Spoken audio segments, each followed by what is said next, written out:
Hey friends, welcome back to my channel Organized with Joy, and welcome to another Thoughtful Thursday video. In today's video, I wanted to talk about something that is really not so fun to talk about, and that is grief.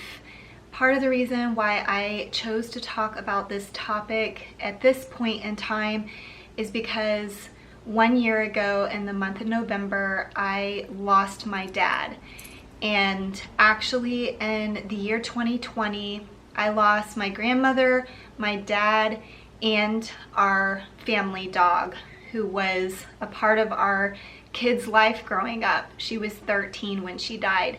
So it was definitely dealing with a lot of grief during that year and just learning to navigate some deep losses. Now, I don't necessarily have any sort of training as far as being any sort of counselor or therapist or anything like that, so I don't think I can necessarily give advice on navigating grief.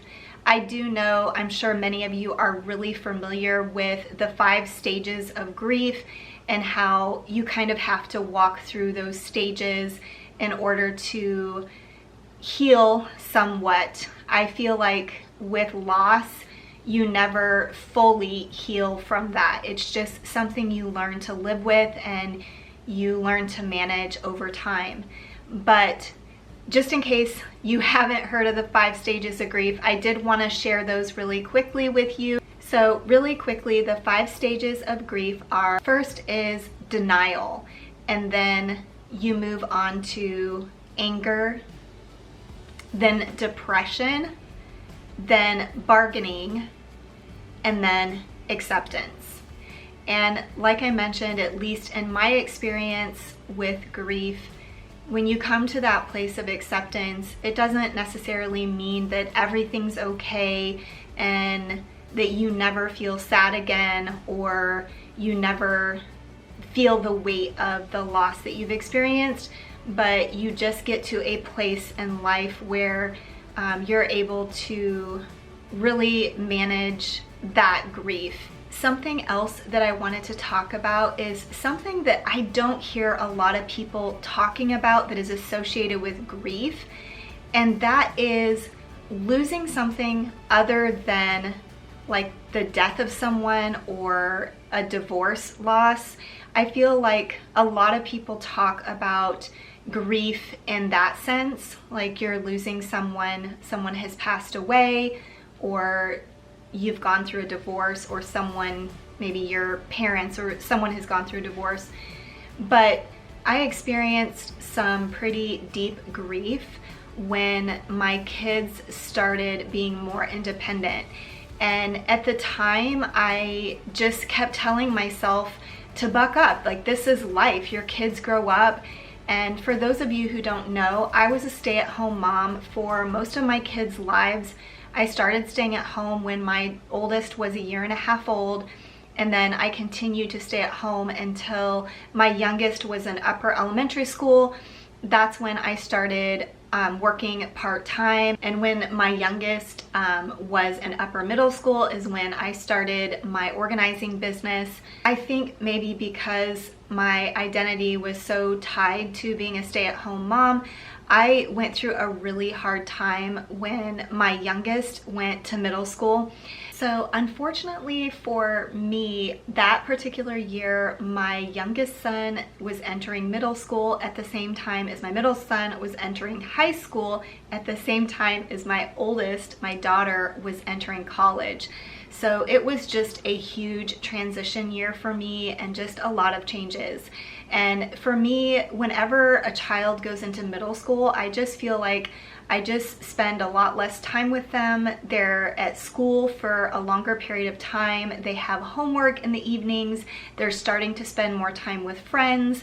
And in addition to that, you don't have as many opportunities to volunteer in the classroom as you did and when they were in elementary school. So it was just a big transition time for me with my youngest going into this new phase of life, I guess, in middle school. But the point in me bringing that up is because at the time like I said, I just felt like I was supposed to just go with the flow, and this was all okay. This is all a part of raising kids and letting them grow up and letting them be independent. And I totally agree with that. I think that it's good to raise your kids to be independent. But I think the issue wasn't my kids, it was my experience and the expectations I had on myself. And I didn't realize until later that what I was experiencing was actually a loss. It was grief that I was experiencing. And in the time, I just didn't know what was wrong with me. I felt like maybe I was just depressed and I couldn't figure out what was wrong. But because I didn't even acknowledge that what I was experiencing was a loss and I needed to grieve the loss, it was the loss of the life I once knew. It was the loss of what my role as mother looked like. It was really a change, but for me, I experienced it like a loss. And one day when I was out on my run, I just had that epiphany. All of a sudden, I realized that I was experiencing loss. And I think sometimes we frame grief or loss in the sense of, like I mentioned, like losing a loved one. But there are so many forms of loss.